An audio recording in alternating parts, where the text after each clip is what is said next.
Assalamualaikum warahmatullahi wabarakatuh. Yang saya hormati Ibu Sulasviana Alfiraida selaku dosen pengampu genetika dan ekologi, serta teman-teman saya bahagia. Bagaimana kabarnya hari ini? Semoga diberi kelimpahan kesehatan serta rahmat dari Allah Subhanahu wa taala.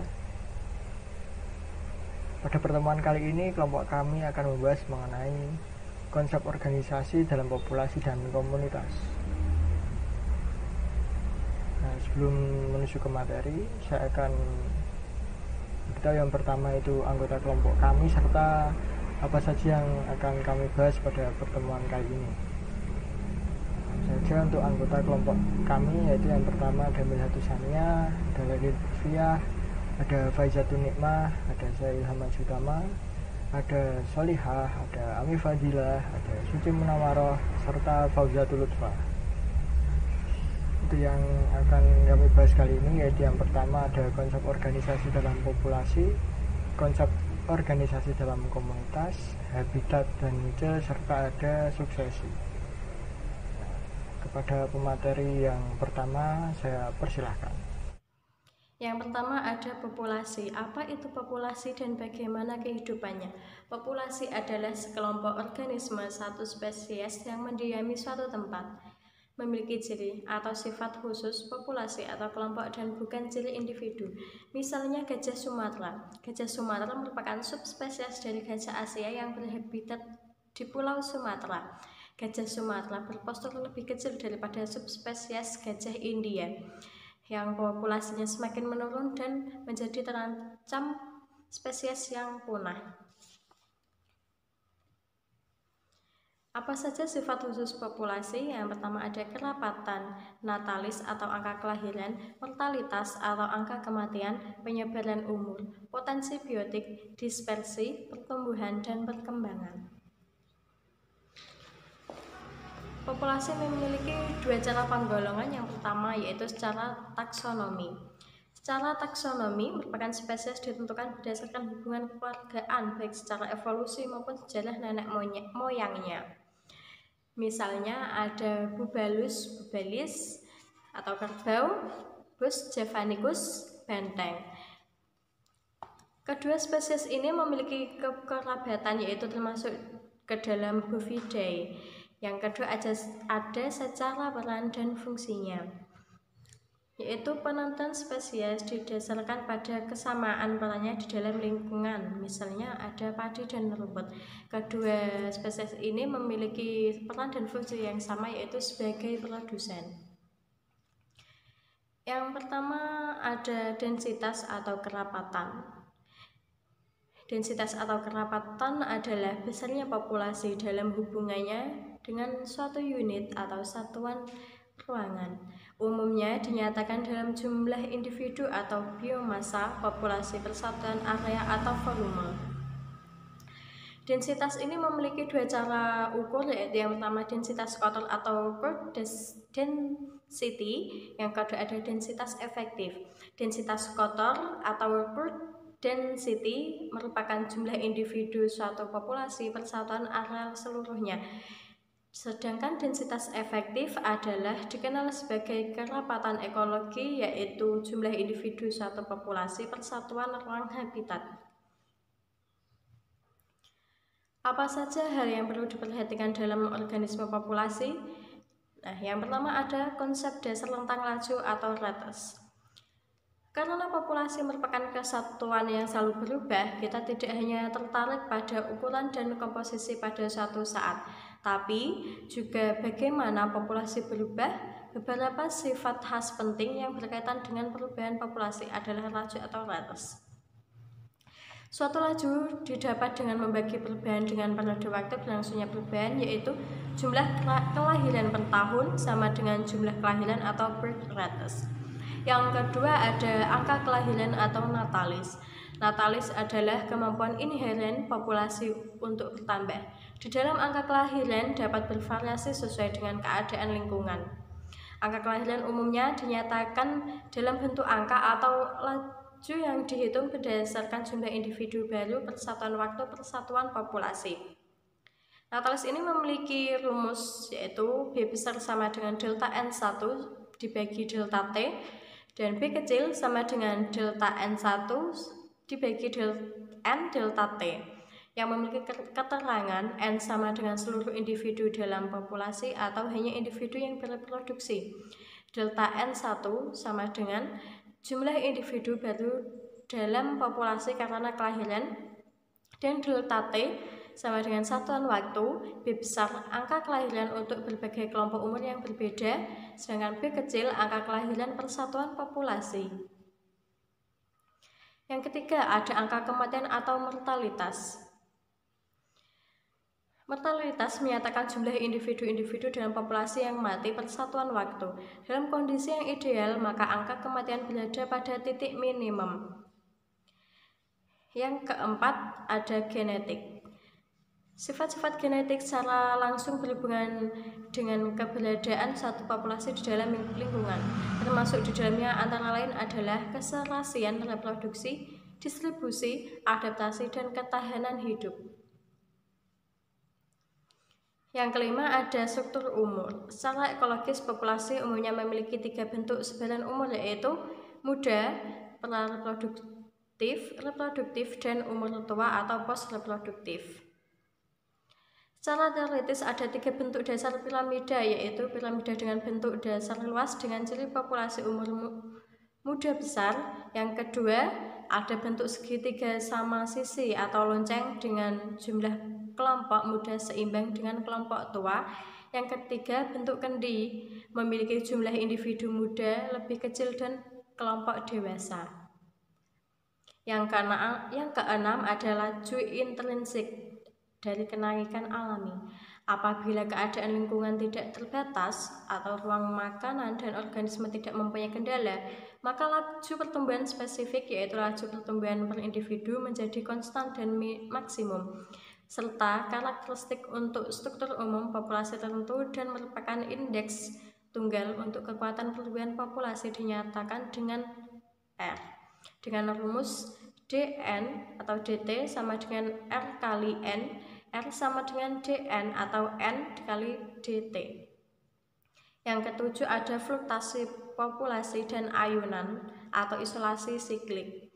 Fluktuasi ini merupakan hasil dari perubahan dalam lingkungan fisik atau interaksi dalam populasi atau keduanya yang antar populasi. Di alam, fluktuasi dibedakan menjadi 2. Yang pertama yaitu perubahan ukuran populasi musiman dan fluktuasi tahunan atau anual. Selanjutnya, konsep organisasi dalam komunitas. Nah, dalam ekosistem itu biasanya terdiri dari kumpulan tumbuhan dan hewan yang bersama-sama membentuk masyarakat atau disebut sebagai komunitas. Dengan kata lain, komunitas itu sekumpulan populasi dari 2 atau lebih spesies berbeda yang saling berhubungan dan menempati wilayah sama pada waktu yang sama. Suatu komunitas terjadi interaksi antara satu populasi dengan populasi yang lain. Nah, untuk mempelajari komunitas itu sendiri akan lebih mudah apabila kita lebih dahulu mengenal karakteristik masing-masing penyusunnya. Misalkan, apakah tumbuhan itu herba atau epifit? Apakah hewan itu terestrial, hewan yang hidup di laut, danau, sungai, ataukah hewan itu akuatik, hewan yang hidup di hutan, padang rumput? Nah, masing-masing itu memiliki karakter yang spesifik. Misal hewan akuatik, kita harus mengenal morfologi, fisiologi, bagaimana kedudukan dalam rantai makanan, hidup dan mencari makan di permukaan atau di tengah ataupun di dasar perairan. Nah, selanjutnya komunitas sebagai suatu organisasi kehidupan tersusun oleh struktur komunitas. Ketika kita mengamati struktur komunitas, ada beberapa hal yang perlu diperhatikan. Yang pertama, jenis organisme penyusunnya. Misal, kita mempelajari komunitas rumput di hutan wisata Kaliurang, maka kita harus mengetahui rumput apa saja yang ada di hutan tersebut. Yang kedua, densitas atau kepadatan. Misalnya, berapa jumlah rumput jenis A per meter perseginya. Yang ketiga, hal yang harus diperhatikan yaitu keanekaragaman jenis. Suatu komunitas itu dikatakan mempunyai keanekaragaman jenis tinggi apabila terdapat banyak jenis individu yang relatif merata. Nah, dikatakan keanekaragaman jenis besar umumnya terdiri dari populasi dengan jumlah individu yang kecil. Dan sebaliknya, jika keanekaragaman jenisnya itu kecil, maka umumnya akan dihuni oleh jenis terbatas jumlah individu yang melimpah, yang sangat banyak. Selanjutnya, pemberian nama komunitas. Pemberian nama komunitas itu bisa dengan mengambil sifat yang jelas dan menggunakan kata-kata yang dapat menunjukkan bagaimana wujud komunitas. Nah, bisa berdasarkan bentuk-bentuk hidup atau struktur utama penyusunnya. Misalnya, hutan pinus, hutan jati, dan hutan bakau. Yang kedua, berdasarkan habitat dari komunitas. Misalnya, komunitas pantai berbatu, komunitas laut dalam, komunitas air payau. Yang ketiga, berdasarkan sifat-sifat atau tanda-tanda fungsionalnya. Misalkan berdasarkan sifat lingkungan alam seperti iklim. Contohnya terdapat di daerah tropik yang curah hujannya itu terbagi rata sepanjang tahun, maka disebut hutan hujan tropis. Oke, kembali lagi bersama saya. Kali ini saya akan memberikan pembahasan mengenai interaksi dalam komunitas. Nah, sebelum itu kita harus tahu dulu interaksi ini apa sebenarnya. Interaksi adalah hubungan timbal balik antara mungkin organisme dengan organisme, organisme dengan populasi, organisme dengan komunitas, populasi dengan populasi, populasi dengan komunitas, atau komunitas dengan komunitas.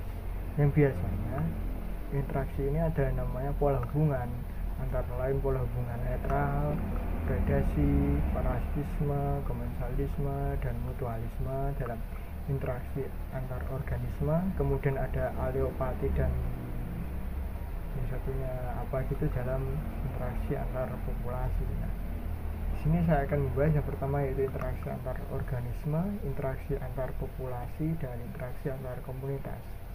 Yang pertama, interaksi antar organisme. Interaksi antar organisme tadi sudah terbagi menjadi 5. Ada netral, yaitu hubungan yang tidak saling mengganggu antar organisme dalam habitat yang sama. Tidak saling mengganggu ini dalam artian apa? Tidak saling menguntungkan dan tidak saling merugikan.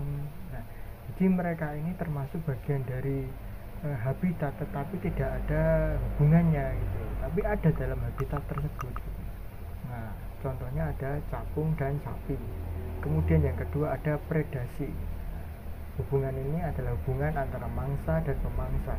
Biasanya terjadi pada hewan yang karnivora ya, biasanya karena karnivora ini sebagai predator dan atau pemangsa, dan hewan yang dimangsa ini biasanya berupa hewan herbivora atau mungkin karnivora dan omnivora juga. Di contohnya ini ada singa sebagai predator dan antelop sebagai mangsanya. Kemudian ada interaksi parasitisme, yaitu interaksi di mana salah satu organisme hidup pada organisme lain, ya, di mana organisme yang hidup ini mengganggu lah istilahnya terhadap kehidupan organisme yang dia tumpangi atau inang yang ditumpanginya. Nah, pada contohnya ini ada tanaman benalu dengan pohon yang ditumpanginya atau inangnya. Kemudian ada komensalisme, di mana hubungan komensalisme ini salah satu spesies diuntungkan dan spesies lainnya tidak dirugikan, dalam artian dia menumpang tetapi tidak merugikan inangnya, seperti itu. Beda dengan parasitisme yang merugikan inangnya. Contohnya di komensalisme ada anggrek dengan inangnya seperti pada gambar. Kemudian ada mutualisme. Nah, mutualisme ini adalah hubungan dua organisme yang berbeda spesies yang saling menguntungkan kedua belah pihak. Nah, ini seringkali muncul di buku-buku pembelajaran IPA ya, seperti jalak dengan kerbau, terus bunga dengan lebah, bunga dengan kupu-kupu, dan sebagainya. Kemudian yang kedua yaitu interaksi antar populasi. Nah, terbagi menjadi dua. Nah, dan tadi alelopati dan kompetisi. Alelopati adalah interaksi antar populasi apabila populasi yang satu menghasilkan zat yang dapat menghalangi tumbuhnya populasi lain. Seperti contoh di gambar itu, jamurnya menghalangi pertumbuhan dari pohon apa itu. Kemudian ada kompetisi. Nah, kompetisi ini adalah interaksi antar populasi apabila populasi bersaing untuk mendapatkan apa yang diperlukan. Nah, misalkan suatu wilayah padang rumputnya sangat hijau. Kemudian datang dari timur populasi kerbau, di barat populasi sapi. Otomatis terjadi sebuah kompetisi antara kedua populasi ini, yaitu populasi kerbau dan populasi sapi, untuk mendapatkan sebanyak-banyaknya makanan mereka, yaitu rumput pada wilayah tersebut. Seperti itu. Kemudian ada interaksi antar komunitas. Di contoh sini adalah komunitas sawah dengan komunitas sungai. Dimana penjelasannya adalah antara komunitas sungai dan sawah terjadi interaksi dalam bentuk peredaran nutrien. Nutrien ini berupa zat gizi mungkin atau unsur hara dari air sungai ke sawah, dan peredaran organisme hidup dalam kedua komunitas tersebut. Organisme hidup antara lain kemungkinan ada ikan ya, ikan yang dari sungai ke sawah, atau mungkin ada serangga dari sawah terbawa ke sungai, seperti itu. Kemudian ada interaksi antara komponen biotik dengan komponen abiotik. Nah, dimana komponen biotik ini biasanya berupa apa? Komponen hidup. Nah, biasanya makhluk hidup, dengan komponen abiotik yaitu komponen tak hidup. Interaksi antar komponen biotik dengan abiotik membentuk sebuah ekosistem. Seperti halnya contoh, interaksinya ini biasanya terjadi di ekosistem.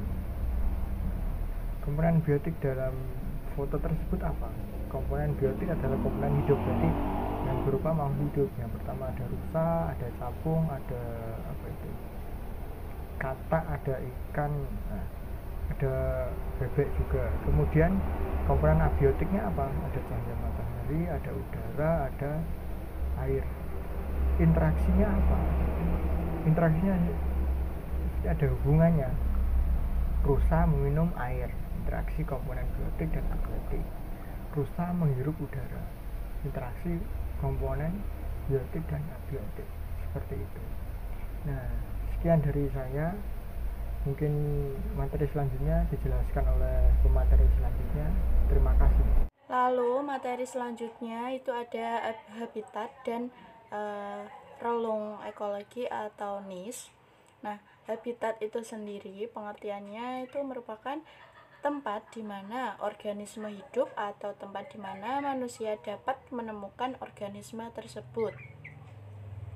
Lalu habitat itu juga dapat berarti tempat hidup komunitas.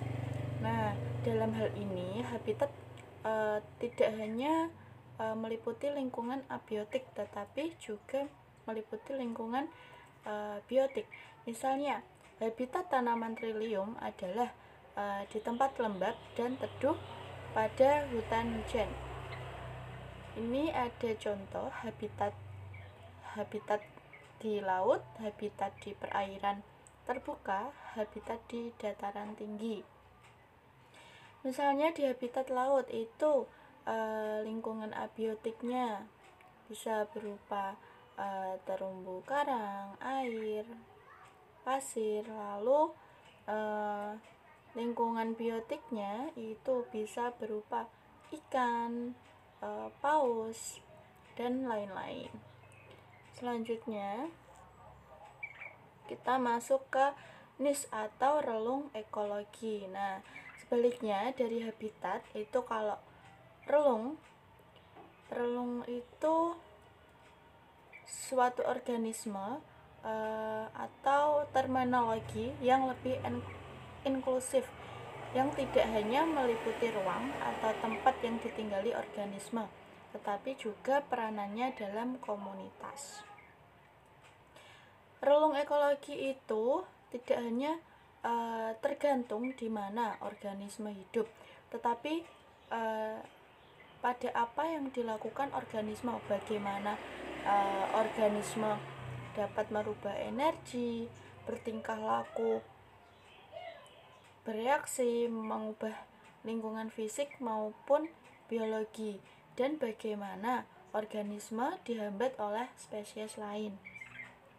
Dari analoginya ini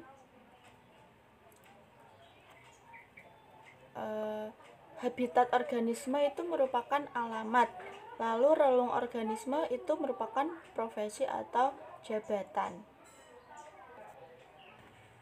Lalu konsep relung atau niche ini dikembangkan oleh Charles Elton tahun 1927, ilmuwan asal Inggris, dengan pengertian status fungsional suatu organisme dalam komunitas tertentu. Nah, dalam penelaahannya ini suatu organisme kita harus mengikuti atau mengetahui kegiatannya, terutama mengenai sumber nutrisi dan energi, kecepatan metabolisme dan tubuhnya, lalu pengaruh terhadap organisme lain bila berdampingan atau bersentuhan, dan sampai seberapa jauh organisme yang kita selidiki itu mempengaruhi atau mampu mengubah berbagai proses dalam ekosistem. Selanjutnya itu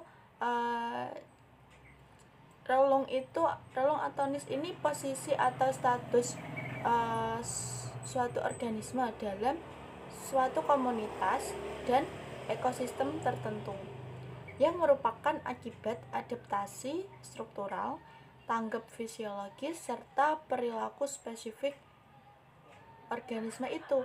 Jadi relung suatu organisme itu bukan hanya ditentukan oleh tempat organisme, tetapi juga oleh berbagai fungsi yang dimilikinya. Dapat dikatakan secara biologisnya itu relung adalah profesi atau cara hidup organisme dalam lingkungan hidupnya. Nah, selanjutnya ini ada 3 aspek relung ekologi, itu antara lain ada relung habitat atau spatial niche atau habitat niche. Yang kedua itu ada relung jenjang makanan atau trophic niche.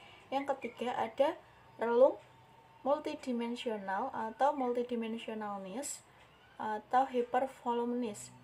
Nah, pengertian dari relung habitat itu sendiri merupakan bagian dari habitat yang disebut mikrohabitat. Ini menurut Greener ya. Nah, dengan pandangan seperti ini, itu Greener itu mengatakan bahwa setiap relung hanya dihuni oleh satu spesies. Nah, contohnya jika kita mengatakan relung habitat dari kalajengking, maka kita akan menjelaskan mikrohabitat kalajengking tersebut. Dengan demikian kita harus menjelaskan pada suhu dan kelembapan berapa sih kalajengking itu hidup, lalu apakah dia tahan terhadap cahaya atau tidak, lalu ada apakah dia hidup di tanah, dalam lubang, atau di pohon, nah dan sebagainya. Selanjutnya yang kedua itu relung jenjang makanan atau trophic niche ya. Nah, setelah Greener ini Charles Elton tahun 1927 ini secara terpisah mengatakan bahwa relung merupakan fungsi atau peranan spesies di dalam komunitasnya. Nah, maksud dari fungsi dan peranan ini itu adalah kedudukan suatu spesies dan komunitas dalam kaitannya dengan peristiwa makanan makan-memakan ya, dan pola-pola interaksi lain. Nah, sebagai contohnya itu kalau kita menyatakan relung trofik dari katak sawah, maka kita harus menjelaskan bahwa katak itu makan apa dan dimakan oleh siapa.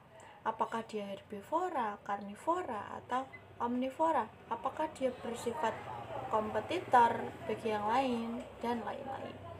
Selanjutnya, ini yang ketiga ada relung multidimensional ya. Nah, atau dimensional multidimensionalness. Nah, berbeda dengan Elton, maka Hutchinson tahun 1958 ini menyatakan bahwa relung adalah kisaran berbagai variabel fisik dan kimia serta peranan biotik yang memungkinkan suatu spesies dapat survival dan berkembang di dalam suatu komunitas. Oke, selanjutnya untuk pengetahuan tentang relung atau contoh-contoh yang lain ini akan dilanjutkan oleh teman saya Ami Fadilah. Akan melanjutkan mengenai NIS atau yang biasa disebut dengan relung. Pengetahuan tentang relung suatu organisme itu sangat perlu sebagai landasan untuk memahami berfungsinya suatu komunitas dan ekosistem dalam habitat utama. Nah, untuk dapat membedakan relung suatu organisme, maka perlu diketahui tentang kepadatan populasi, metabolisme secara kolektif, pengaruh faktor abiotik terhadap organisme, serta pengaruh organisme yang satu terhadap yang lainnya. Pada NIS atau relung itu ada yang bersifat umum dan ada yang bersifat spesifik. Untuk yang bersifat umum itu misalnya ayam. Ayam itu termasuk mempunyai NIS yang umum karena dapat memakan cacing, padi, daging, ikan, rumput, dan lainnya. Ayam merupakan hewan polifag yang berarti makan banyak jenis. Hewan yang makan beberapa jenis disebut oligofag, sedangkan hewan yang hanya makan satu jenis disebut monofag seperti wereng hanya makan padi. Apabila terdapat dua hewan atau lebih mempunyai NIS yang sama dalam satu habitat yang sama, maka akan terjadi persaingan. Dalam persaingan ini, individu yang lemah akan terdesak ke bagian NIS yang marginal. Sebagai efeknya ialah melebarnya relung dan jenis tersebut akan menjadi lebih generalis. Hal ini berarti jenis tersebut semakin lemah atau kuat.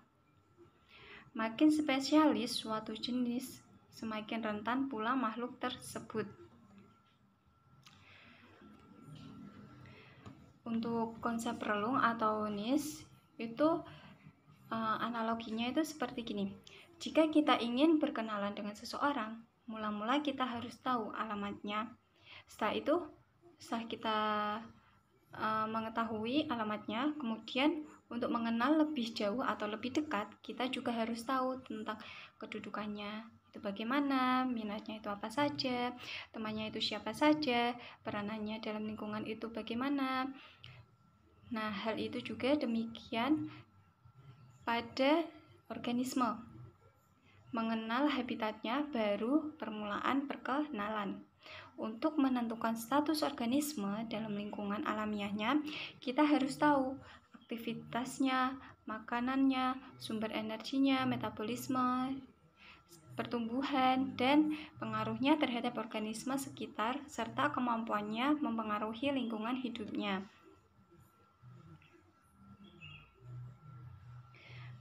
Dalam penelitian Van Valen mendapatkan bahwa panjang dan lebar paruh burung itu berkaitan erat dengan jenis makanannya, dan ini menggambarkan indeks lebar relung. Variasi koefisien dari lebar paruh itu ternyata dipengaruhi oleh luasnya relung. Di antaranya, yang pertama ada variasi habitat yang ditempati dan ada variasi makanan. Contohnya seperti gambar di sampingnya itu ada tipe paruh burung. Ya, di situ ada beberapa jenis burung yang mempunyai tipe paruh yang berbeda-beda. Hal itu dikarenakan faktor habitat yang ditempatinya, variasi habitat yang ditempatinya dan variasi makanannya. sehingga membentuklah sebuah paruh yang berbeda-beda. Perbedaan relung dapat juga terjadi antara seks jantan dan betina. Misalnya pada gambar di sampingnya itu ada burung pelatuk, Dendrocopus jantan dan betina. Paruhnya itu tidak sama besar, ya, bisa dilihat di situ, menunjukkan bahwa kebiasaan makan yang berbeda. Jadi relungnya juga berbeda. Pada relung dan banyaknya insekta, ukuran tubuh jantan dan betina itu berbeda, di mana jantan relungnya itu lebih besar daripada yang betina. Oleh karena itu relungnya juga berbeda.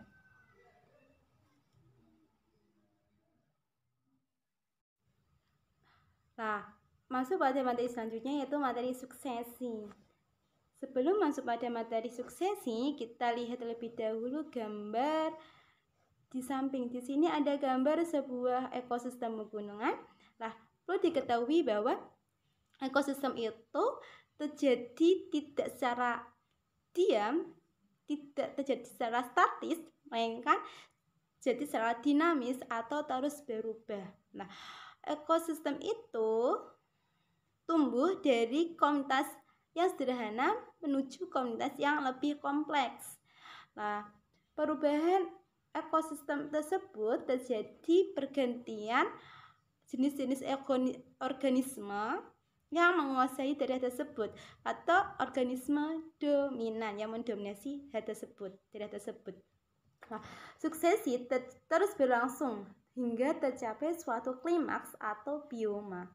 Suatu klimaks merupakan kondisi yang seimbang, tidak terjadi pergantian dominasi lagi.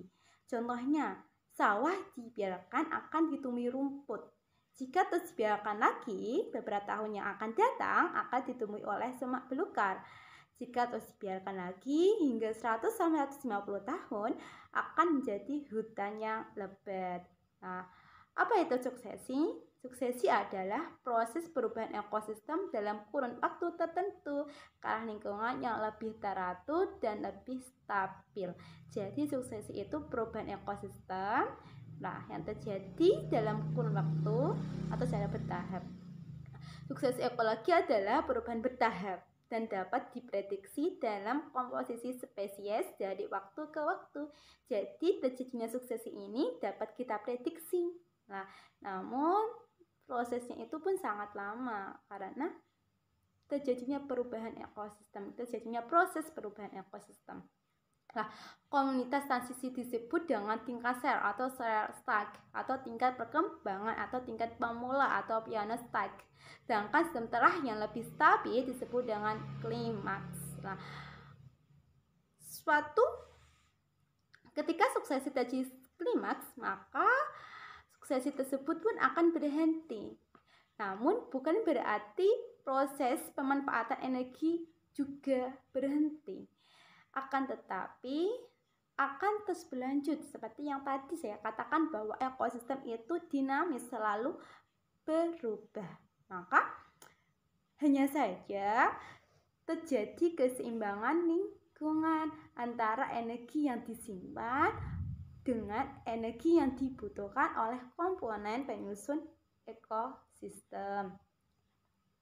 Kemudian ditinjau dari asal terjadinya, suksesi dibagi menjadi dua, yaitu suksesi primer dan suksesi sekunder. Nah, suksesi primer itu terjadi jika komunitas asal terganggu atau rusak total. Nah, jika komunitas asal terganggu atau rusak total, maka akan terjadi sebuah suksesi dan akan terjadi habitat yang baru. Nah, gangguan dari proses suksesi primer ini dapat berasal dari alam maupun berasal dari ulah manusia. Misalkan dari alam itu terjadi seperti terjadinya letusan gunung berapi, kemudian terjadi tsunami, terjadi tanah longsor dan sebagainya. Sedangkan yang berasal dari gangguan manusia bisa berakibat dari penambangan batu bara, penambangan timah, penambangan minyak bumi. Nah, kalau di Indonesia proses suksesi itu bisa kita lihat pada letusan Gunung Krakatau pada tahun 1983 yang mengakibatkan permukaan Pulau Krakatau itu ditutupi oleh batu-batu gunung. Nah, jadi dari 1983 itu lama-lama kelamaan akan di sekitar Gunung Krakatau itu terjadi pulau bebatuan yang kemudian sekarang ini telah terjadi Gunung Anak Krakatau lah gitu. Yang pada tahun 1993 itu induknya itu meletus. Nah, bisa kita lihat perbandingan sebelum terjadinya letusan Gunung Krakatau dan saat terjadi erupsi. Nah, sebelum terjadinya letusan Gunung Krakatau itu Gunung Krakatau menjulang tinggi, sangat indah, kokoh. Nah, ketika terjadi erupsi itu semua kehidupan di situ itu hancur, punah. Nah, kemudian lama kelamaan tersebut kita lihat sekarang terjadi di sekitar Gunung Krakatau itu banyak terdapat anak Gunung Krakatau yang disebut dengan Gunung Anak Krakatau gitu. Nah, sedangkan suksesi sekunder yang kedua ada suksesi sekunder. Nah, suksesi sekunder itu terjadi jika suatu komunitas mengalami gangguan yang tidak merusak total tempat tumbuh organisme. Nah, jadi ekosistem di dalam kehidupan di situ itu tidak punah. Substrat lama itu masih ada sehingga masih ada kehidupan yang lama yang bisa dilakukan pada kehidupan yang baru. Nah, ketika gangguan ini terjadi, maka lama-kelamaan akan terjadi sebuah proses suksesi. Nah, contoh akibatnya ini bisa terjadi karena akibat banjir, akibat kebakaran, angin kencang, penebangan hutan, dan pembakaran padang rumput dengan sengaja. Misalkan kita lihat terjadi kebakaran, pada ekosistem tersebut pasti masih ada substrat lama yang masih hidup sehingga masih ada kehidupan di situ. Nah, kemudian kelamaan akan jadi suksesi dan terjadi keseimbangan lingkungan. Nah, perbedaan antara suksesi primer dengan suksesi sekunder ini terjadi awalnya, yaitu kalau suksesi primer itu terjadi ekosistem awal itu punah, rusak, dan tidak ada substrat lama yang hidup sehingga akan terjadi habitat baru dan terdapat tumbuhan perintis atau vegetasi perintis atau tumbuhan pelopor. Sedangkan pada suksesi sekunder itu substrat lama itu masih ada karena memang tidak mengalami gangguan yang merusak total, tidak punah, sehingga tidak terdapat tumbuhan pelopor atau vegetasi perintis. Kita lihat konsep suksesi. Di sini ada yang awalnya batu, kemudian lama-kelamaan ada lumut, kemudian ada rumput tahunan, kemudian lama-kelamaan akan ada semak abadi, kemudian ada hutan yang muda, kemudian ada hutan berantara. Nah, itu adalah tahap-tahap dari konsep suksesi yang asalnya adalah tidak ada kehidupan di situ, kemudian ada kehidupan dan jadi keseimbangan lingkungan di situ. Kemudian ada tahap-tahap proses terjadinya suksesi. Nah, tahapnya ini terjadi selama 5 fase, yaitu yang pertama ada fase nidasi, migrasi, agesis, reaksi, dan stabilisasi. Nah, fase nidasi itu apa sih? Nah, fase nidasi itu fase proses awal terjadinya pertumbuhan pada lahan yang kosong. Nah, jadi kita lihat tadi di situ pada konsepnya, pada konsep suksesi di sini pada terjadi lahan yang kosong itu adalah ada batu. Nah, maka di sini pada ini terjadi proses awal kehidupan atau pada tahap nudasi. Kemudian ada tahap fase yang kedua, ada tahap fase migrasi. Nah, fase migrasi ini proses datangnya biji-biji, spora maupun benih pada lahan yang kosong tersebut. Jadi lahan kosong tersebut itu akan lama-kelamaan akan ada datangnya biji, akan ada datangnya spora yang mengawali kehidupan tersebut. Lah proses datangnya biji, spora dan lain sebagainya itu dibawa oleh angin, air, udara maupun hewan yang lainnya. Kemudian ada fase ekesis. Nah, fase ekesis ini, fase yang ketiga itu proses bertumbuhnya biji-biji tersebut. Jadi biji yang sudah ada pada substrat, sudah ada pada lahan tersebut akan tumbuh. Nah, fase ini disebut dengan fase ekesis. Kemudian ada fase reaksi. Fase reaksi ini sebagai fase kompetisi atau persaingan antara jenis-jenis tumbuhan tadi yang tumbuh dengan habitat. Di situ pengaruhnya itu adalah habitat. Nah, tadi kan ada fase ekesis terjadi pertumbuhan, terjadi penambahan organisme, ada terjadi tumbuh kembangnya jenis-jenis organisme, jenis tumbuhan. Kemudian pada fase reaksi, fase keempat terjadi kompetisi. Nah, kemudian masuk pada fase 5. Fase 5 ini disebut dengan fase stabilisasi atau fase puncak, fase klimaks suksesi.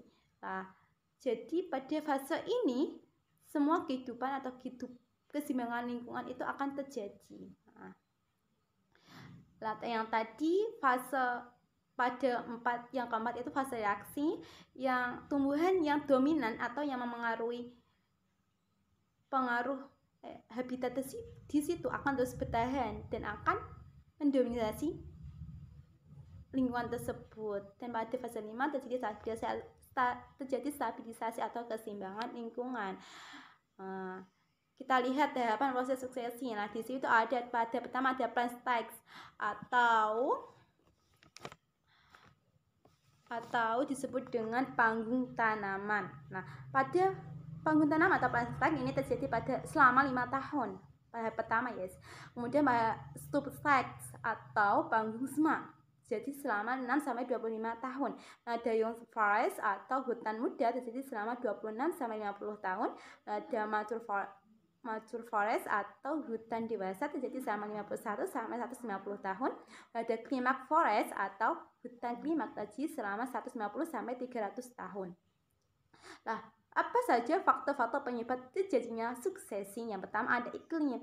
Nah, iklim ini biasanya memengaruhi atau membawa akibat terhadap vegetasi tumbuhan, baik sebagian maupun seluruhnya. Nah, pada akhirnya suatu tempat yang kosong dapat berkembang lebih baik dan mengubah kondisi iklim. Kemudian ada topografi atau perubahan kondisi tanah. Nah, suksesi terjadi adanya perubahan kondisi tanah yang diakibatkan antara lain ada akibat erosi, akibat pengendapan, ada biotik. Nah, biotik atau makhluk hidup. Kemudian ada faktor-faktor yang memengaruhi terjadinya proses suksesi. Yang pertama ada luas habitat asa mengalami kerusakan. Nah, seberapa besar luas habitat asa tersebut, maka itu pun akan memengaruhi proses terjadinya suksesi. Ada jenis-jenis tumbuhan di sekitar ekosistem yang terganggu. Nah, jenis-jenis tumbuhan itu pun akan memengaruhi proses suksesi juga, karena kemungkinan besar spora biji yang datang itu berasal dari ekosistem di sekitarnya. Kemudian ada kecepatan pemancar biji atau benih. Lah, hal ini pun sangat mempengaruhi karena semakin cepat pemancaran biji maka semakin cepat pula proses suksesi, dan semakin lambat proses kecepatan pemancaran biji maka semakin lambat pula proses suksesi. Ada iklim dan curah hujan dan jenis substrat baru yang terbentuk. Selanjutnya yaitu konsep klimaks. Klimaks merupakan suksesi ekologi yang mengarahkan kepada suatu komunitas akhir atau bisa dikatakan sebagai puncak dari perkembangan suatu ekosistem yang stabil. Stabil di sini yaitu berarti keseimbangan dengan lingkungannya. Klimaks ditandai oleh adanya beberapa jenis tumbuhan yang dominan dan juga berumur panjang. Dalam konsep klimaks terdapat interaksi, kompetisi, dan juga toleransi.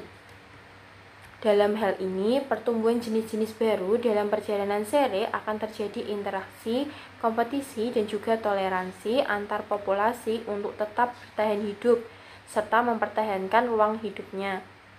Yang kemudian akan berkembang dengan adanya dimensi dan juga waktu, sehingga akan terbentuk populasi dominan.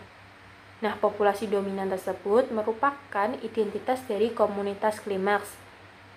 Populasi dominan merupakan populasi makhluk hidup yang paling banyak dalam suatu wilayah tersebut. Misal, pada hutan miranti, itu jenis dominannya atau populasi dominannya itu pohon miranti. Hutan miranti ini itu terdapat di daerah Sumatera yang tumbuh di dataran rendah. Di dalam konsep klimaks ini mempunyai sifat-sifat, yaitu yang pertama, komposisi jenis pada fase klimaks relatif tetap dan tidak berubah. Maksud dari komposisi jenis ini merupakan susunan dan jumlah jenis yang terdapat dalam komunitas tumbuhan yang hidup dalam wilayah tertentu. Pada fase klimaks yang kedua, yaitu sifat-sifatnya, fase klimaks tidak terjadi akumulasi atau penumpukan tahunan yang berlebih dari zat organik atau bahan organik, sehingga tidak terjadi perubahan yang berarti. Bahan organik di sini merupakan bahan yang berada di dalam atau permukaan tanah yang berasal dari sisa-sisa tumbuhan dan juga hewan. Pembentukan komunitas klimaks dipengaruhi oleh adanya musim. Berdasarkan pengaruh musim terhadap terbentuknya komunitas klimaks, terdapat teori-teori, yaitu yang pertama ada teori monoklimaks. Menurut Costing tahun 1956 berpendapat bahwa klimaks merupakan suatu pencerminan dari keadaan iklim yang ada di lingkungan. Sedangkan menurut Kleeman tahun 1916 mengatakan bahwa komunitas klimaks untuk suatu kawasan itu semata-mata merupakan fungsi dari iklim. Dalam hal ini, iklim tersebut merupakan faktor yang paling stabil dan juga berpengaruh. Kleeman juga memperkirakan bahwa waktu yang cukup dan juga bebas dari berbagai pengaruh gangguan seperti gangguan dari organisme lingkungan dapat mengatasi klimaks yang terbentuk oleh setiap daerah yang beriklim sama. Yang hal ini, iklim tersebut akan menentukan batas dari formasi klimaks. Nah, formasi klimaks ini merupakan formasi yang pembentukannya sangat dipengaruhi oleh unsur-unsur iklim seperti temperatur, kelembapan udara, intensitas cahaya, dan juga angin. Yang kedua itu ada teori poliklimaks. Teori ini merupakan wujud dari pembaruan teori monoklimaks. Menurut Tansley tahun 1939, seorang pakar botani dari Inggris mengemukakan bahwa komunitas klimaks erat hubungannya dengan berbagai faktor seperti tanah. Yang ketiga itu ada teori potensi biotik atau pola klimaks hipotesis. Menurut Whittaker tahun 1990 berpendapat bahwa komunitas alami teradaptasi terhadap seluruh pola dari faktor lingkungan dan juga komunitas klimaks dengan variasi teratur yang merefleksikan perubahan-perubahan faktor seperti suhu dan juga tanah. Terkait konsep-konsep klimaks itu, beberapa ahli percaya bahwa suksesi memiliki kecenderungan untuk membentuk ekosistem yang kompleks dan juga lebih stabil. Hal ini dikarenakan adanya kemajuan ekologi yang telah masuk ke dalam kajian modern, sehingga pola pemikiran yang bersifat filosofis dan juga deskriptif tidak lagi digunakan. Nah, maksud dari pemikiran yang bersifat filosofis ini merupakan pemikiran yang untuk memahami hakikat dari kenyataan dalam menemukan suatu kebenaran atau bisa dibilang itu tidak tergantung pada hasil penelitian ilmiahnya. Sedangkan pemikiran deskriptif ini itu merupakan pemikiran yang digunakan untuk menggambarkan suatu hasil penelitian, berbagai penjelasan serta validasi suatu fenomena yang diteliti. Selanjutnya yaitu ada ekosistem lestari. Spesies beradaptasi terhadap satu sama lainnya dan juga komunitasnya dengan cara membentuk relung. Nah, relung ini merupakan jumlah keseluruhan sumber daya biotik seperti manusia, hewan, tumbuhan, dan juga sumber daya abiotik seperti batu, air, tanah, udara yang berada di lingkungan yang digunakan oleh suatu spesies. Dalam ekosistem lestari, pengembangan struktur yang lebih kompleks memungkinkan jumlah spesies yang juga lebih banyak hidup saling berdampingan satu sama lainnya. Peningkatan dalam kekayaan spesies ini dan juga kompleksitas digunakan sebagai penyangga suatu komunitas dari cekaman lingkungan dan juga bencana atau bahaya. Nah, kekayaan spesies yang dimaksud itu merupakan jumlah dari spesies yang berbeda yang ada di lokasi atau wilayah tersebut. Nah, dalam ekosistem lestari ini juga berkaitan dengan adanya diversitas spesies dan juga stabilitas komunitas. Nah, diversitas spesies ini merupakan variasi keanekaragaman spesies, baik tumbuhan, hewan, maupun organisme yang hidup di suatu ekosistem. Sedangkan stabilitas komunitas merupakan kemampuan suatu populasi itu dalam suatu komunitas untuk mempertahankan keadaannya dari berbagai faktor luar seperti cuaca yang dapat mempengaruhinya. Nah, stabilitas komunitas ini itu tergantung pada interaksi yang terjalin secara seimbang. Selain itu, hubungan antara diversitas spesies dan juga stabilitas komunitas itu dapat memberikan penjelasan terkait pentingnya menjaga kekayaan dalam suatu komunitas itu.